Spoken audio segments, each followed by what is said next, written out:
You ask Tiger to solve. This deals with linear equations with one unknown. The final result is v equals -5/11. Let's solve it step by step.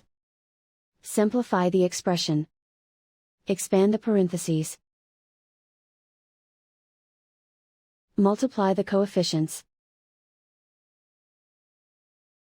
Simplify the arithmetic.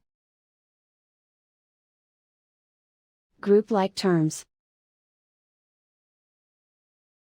Combine like terms. Group all v terms on the left side of the equation. Subtract 19v from both sides. Group like terms. Simplify the arithmetic. Group like terms. Simplify the arithmetic. Group all constants on the right side of the equation. Add 8 to both sides. Simplify the arithmetic.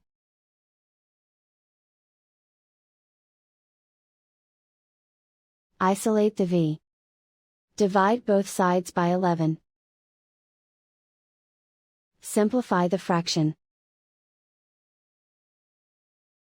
And so the final result is v equals -5/11.